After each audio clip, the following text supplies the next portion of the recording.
This time the Quick Speed Shop. I'm in my parking side of my hoarded out shop here with my 31 Model A Ford Coupe, and I've been thinking about this car. I've had this thing, let's see, well, about 14 years ago I built it, and it's got about 9,000 miles on it. 31 Model A Ford Coupe, 40 style hot rod on a Model A frame, 36 front axle, 38 rear axle. It's got wide 5 wheels. We'll take a little closer look here in a second at it, but it's pretty much not original paint, but a second respray from probably back in the 50s, I would say. Really nice patina car I put together. And it's super cool. I got it set up like the late 40s. The only thing that's modern on it is the T5 transmission with overdrive and the Ford 4-cylinder 2.3 liter Mustang engine, which I'll show you in a second.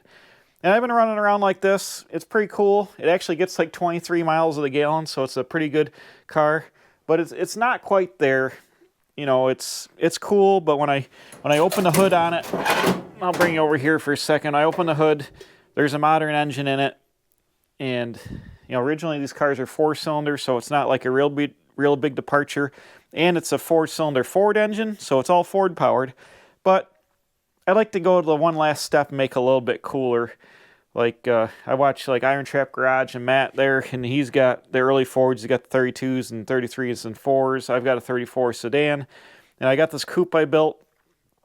I'll probably never have a 32 because I can't afford 32, the buy-in on those, unless I find one, you know, for a steal or whatever. But I've got a 31 coupe. It's pretty close, and I think we can modify it a little bit to make it look like a 32. And so that's what I want to talk about today. I've had this car. It's all old school. Like I said, it looks like it's been put together in the late 40s. When the hood's down, it's completely late 40s look.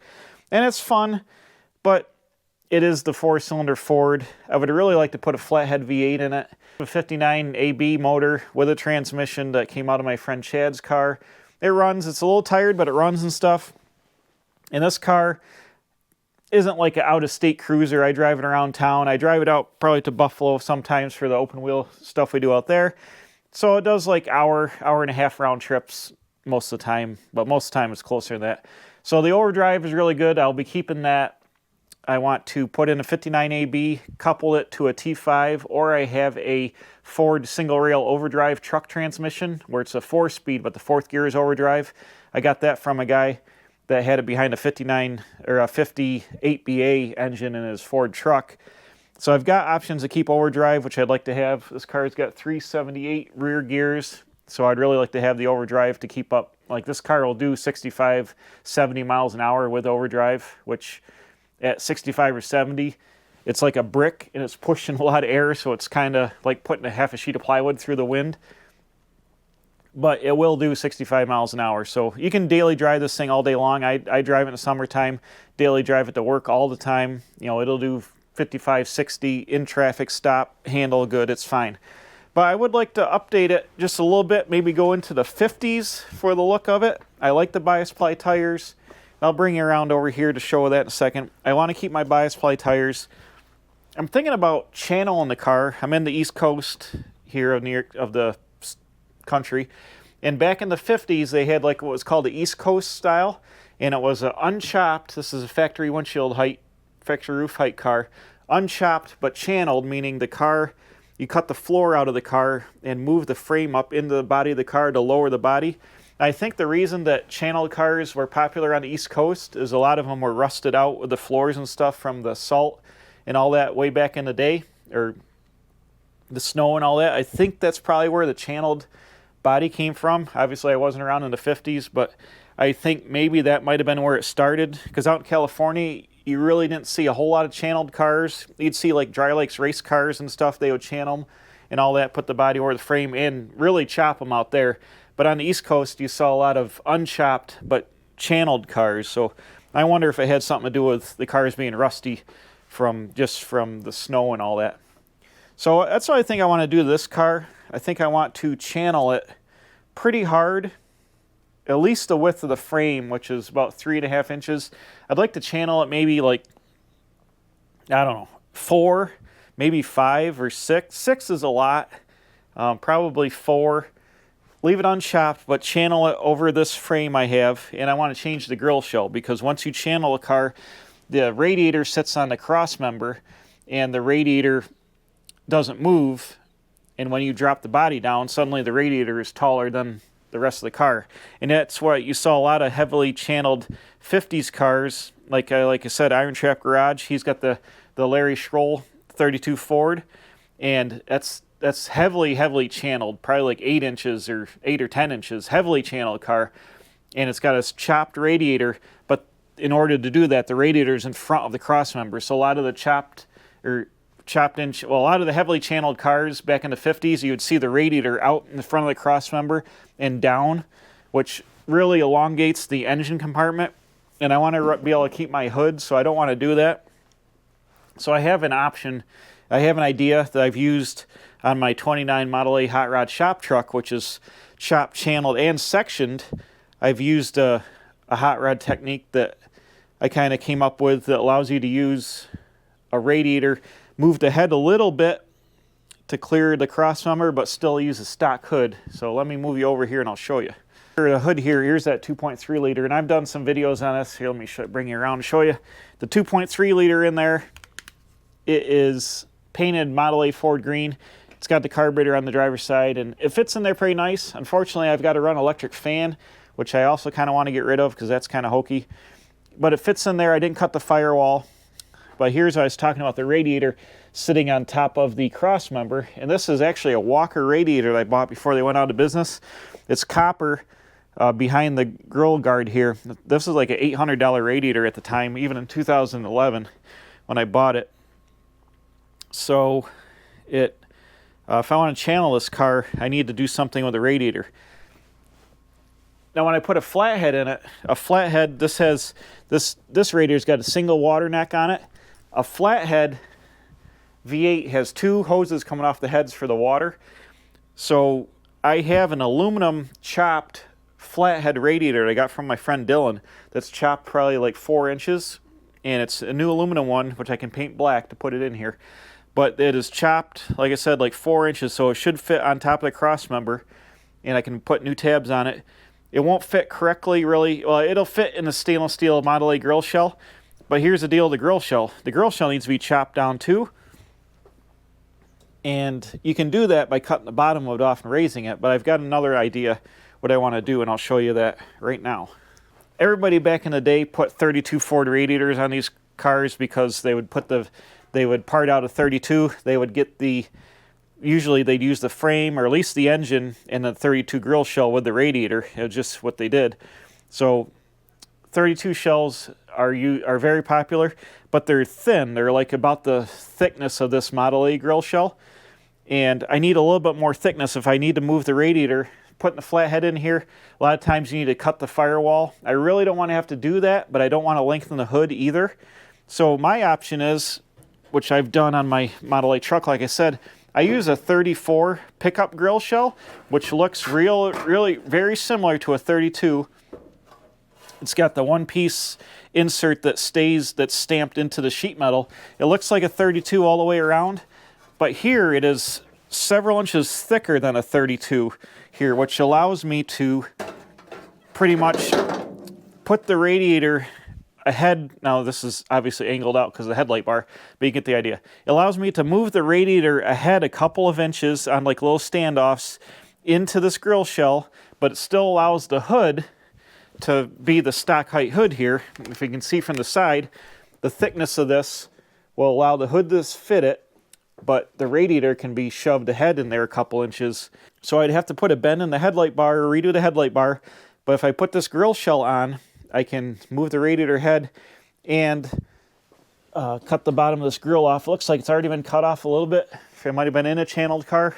I bought this at Hershey for, I want to say $350, which was a really good price. This is very good shape. It's got a little bit of rust in the chin, like they all do, because there was a guard down there, but the rest of it is straight. It's got awesome patina that will match this car perfectly.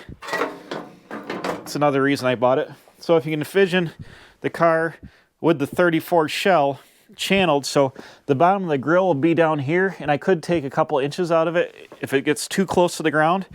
but it will essentially look like it's got a 32 grill shell, still be able to run the stock hood, give me more height under the, or more length under the hood to move the radiator head to put the flathead in it without radically modifying the firewall, and it would be a pretty much period correct option.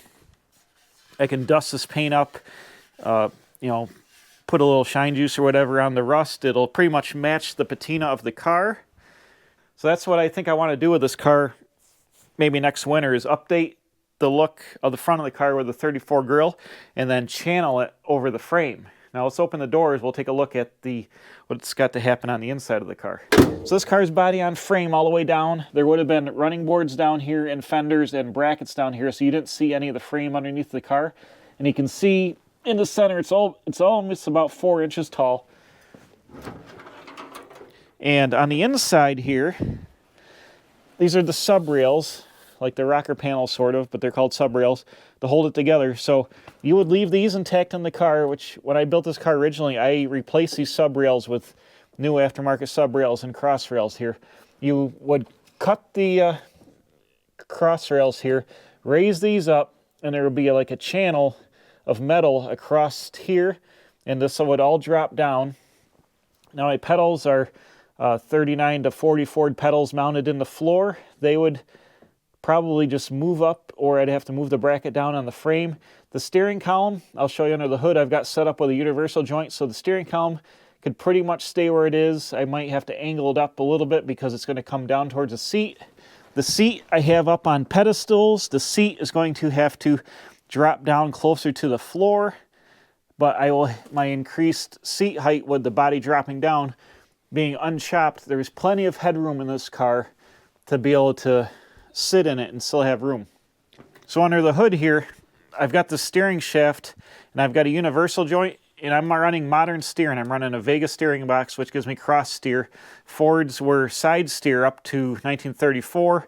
They had a steering box that came through the Model A frame here, and it's side steered, but you get a lot of wandering and stuff like that. In 35, they went to cross steer factory, not with the Vega box obviously, but with a Ford box. So I have it set up a cross steer with this 36 front end.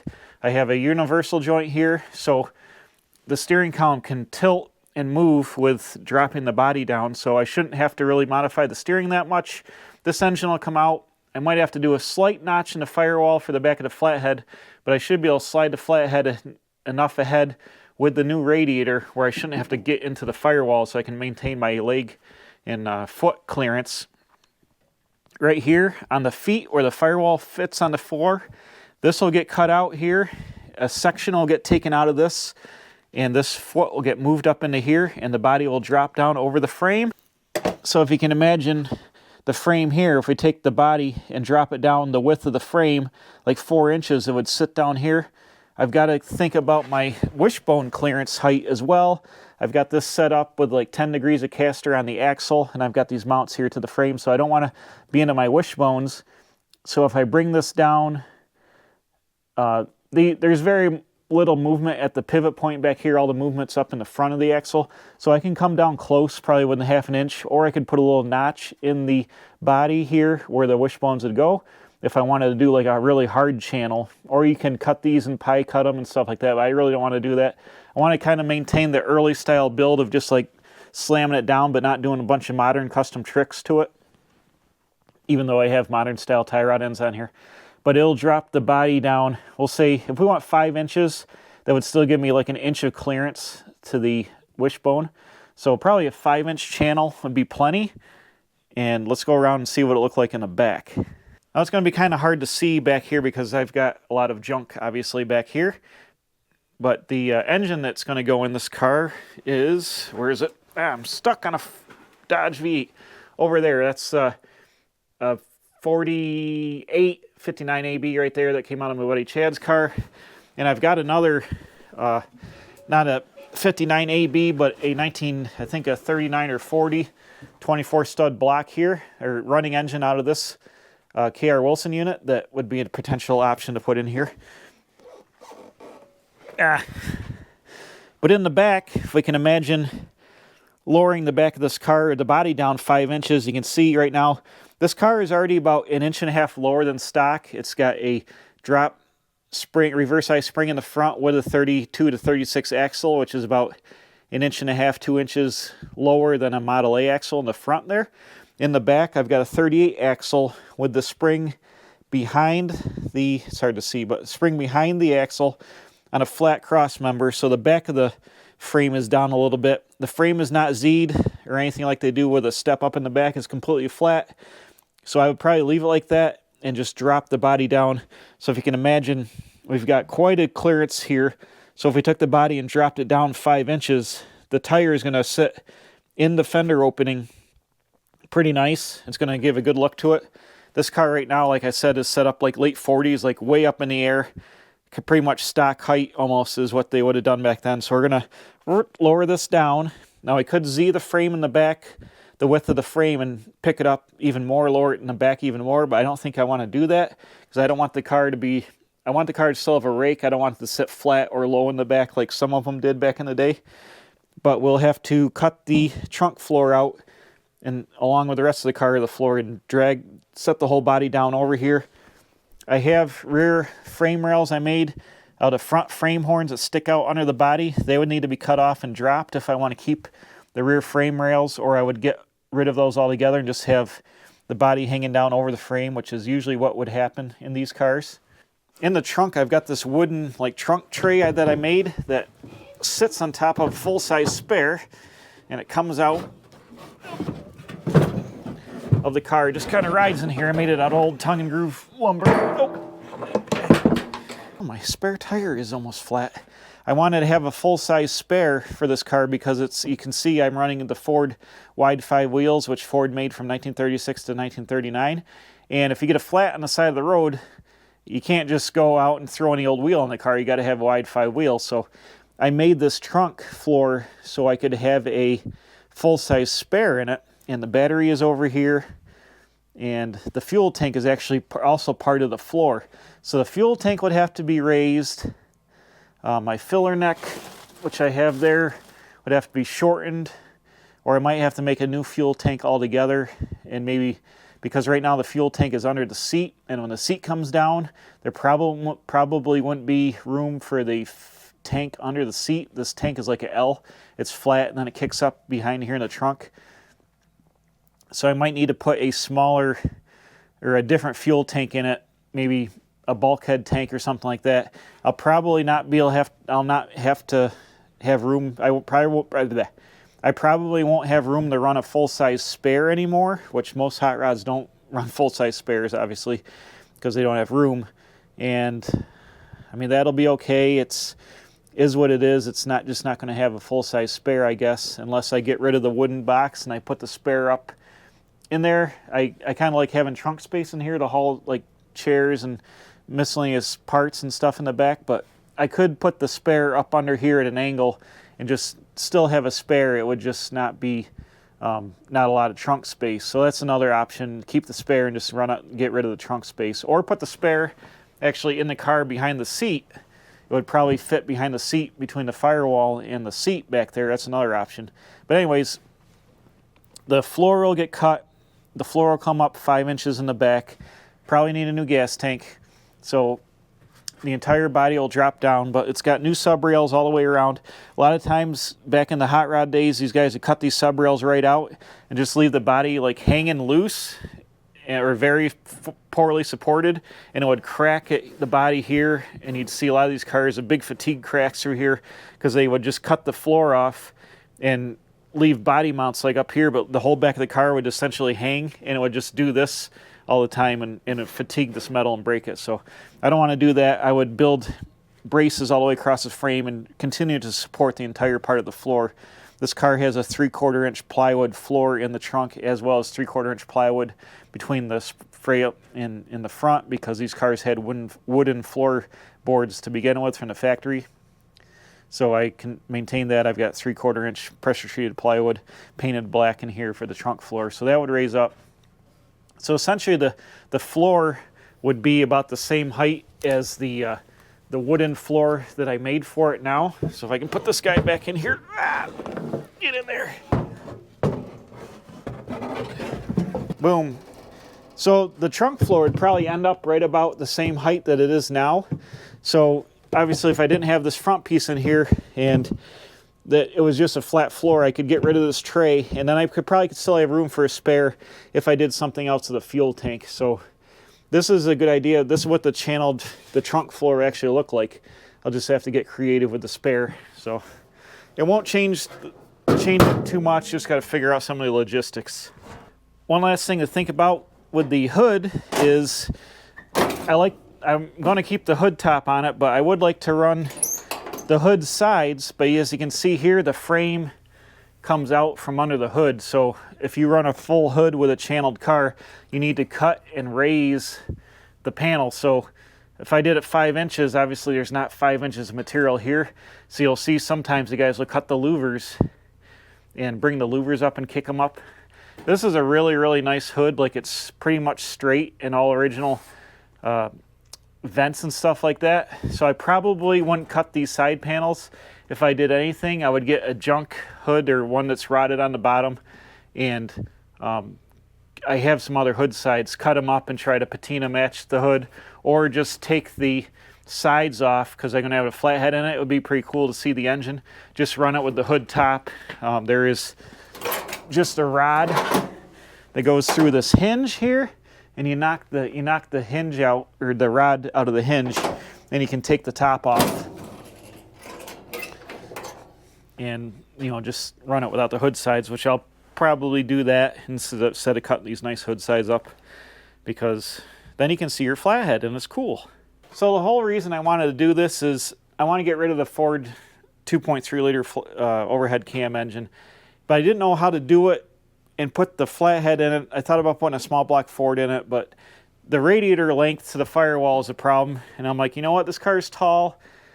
I like channel cars, like an East Coast car.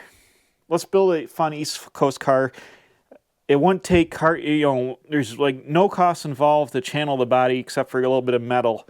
I had bought the grille, which allows me to channel the front of the car and use the different radiator without ruining the look of the car and keeping the original hood top, which that was my big concern. I want to still run a hood top on it. I don't want it just wide open and all that. So I solved that problem by getting the 34 pickup grill shell. So I have the engine. It did run about 4 or 5 years ago. It'll be fine for this. Everything should just be basically take the body off, channel it, drop the drivetrain in, get it to fit the firewall, set the new small radiator up, hang the new grill shell, redo the headlight bar, put the body back on, hook the steering and the brakes back up, mess around with the seat, figure out what to do with the gas tank and the trunk floor. Like I said, I'd like to have the spare in there. I think it'll fit behind the seat, or maybe even, probably behind the seat. But try to keep the full-size spare. But I think 5 inches is the right number to channel this body, where it won't look crazy, but 5 inches is quite a bit of channel. The really severe ones were like 6 to like 10. Then they were really down there. But then you really have problems with, the steering wheel's got to be right up to the roof. You're sitting flat on the floor. Your legs are at weird angles. This car, believe it or not, is very comfortable to drive right now because the seat sits tall. There's plenty of room. The steering wheel, there's plenty of roof height. So even though it's a small car, it's very comfortable. I'm 6 foot tall and I can sit in it and drive it all day long. Versus my Model A hot rod shop truck, which the top of the roof on that truck comes up to about here on this car. That truck is 12 inches shorter than stock. It's chopped. It's channeled 4 inches. It's sectioned 3 inches, and it's chopped like 5 inches. So it's very, very short, and it's very, very tight to get in. I built it when I was in my 20s, and now I'm in my late 40s, and it's a little bit of a struggle to get in it. So I don't want to go that extreme with this car. I want to leave the stock height on the top and do the 5-inch channel. Just get it down. Everything else works good. This car drives very well. It doesn't really wander. It stops decent it's got 39 hydraulic brakes on it all the way around. It stops decent. With a flathead, with overdrive, with aluminum radiator, it should still run plenty cool. It should still do 65, 70 miles an hour all day long. Obviously, but the flathead V8's pretty much the same horsepower as this 2.3 liter. It'll have a little bit more torque than this 4-cylinder, but it will be 100 times cooler to have a flathead, an 8 VA flathead coupe channeled. It'd be a million times cooler with the flathead in it than it would be with this 4-cylinder engine. So I originally built this car with the 4-cylinder. I paid like $100 for the original one. The original one knocked, so I bought another one for $100 with a 5-speed and threw it in here. I think, well, no, it's $300. Anyways, so I'm running 2 junkyard engines. They both have problems. This one's got low oil pressure. It makes some kind of rattle in it too, and I'm just over it. It works good, but the cool factor is at 0 with the 2.3. So I want to get rid of that. I originally built this car in 2011. Actually got a ham thread there. If you go on the ham, you can see it's called a like 40s inspired build or something like that. Go search that on the ham. And I built the car, I want to say, for $8,000 in 2011. And most of that money was in the Coker tires, which are very expensive, and the Walker $800 radiator. The rest of the car, I think I paid $1,400 for the body on a 28 frame, which I didn't use, and then, you know, miscellaneous parts, but it's all error correct. So, you know, I bought 2 new tires last year at Hershey for the back. So I probably got like, I don't know, $9,000 in the car altogether now. And it's been on the road, like I said, since 2011-ish, and it's gone 8,000 or 9,000 miles. So that's pretty cheap fun with a cool Model A coupe like this. But I think it's a little time to update it. We're going to get into the 50s, channel at 5 inches, put the 34 grill on, put a 59 AB in it, and turn this thing into 100% accurate early style hot rod. So that's what I want to do. And I think it'll be one of next year's projects here at the Quick Speed Shop. Write in the comments, what do you think? Am I crazy to cut this car up since it works? But is it worth it to make it cooler? Let me know, and we'll see you next time. Bam. Here, contemplating ruining perfectly good cars at the Quick Speed Shop.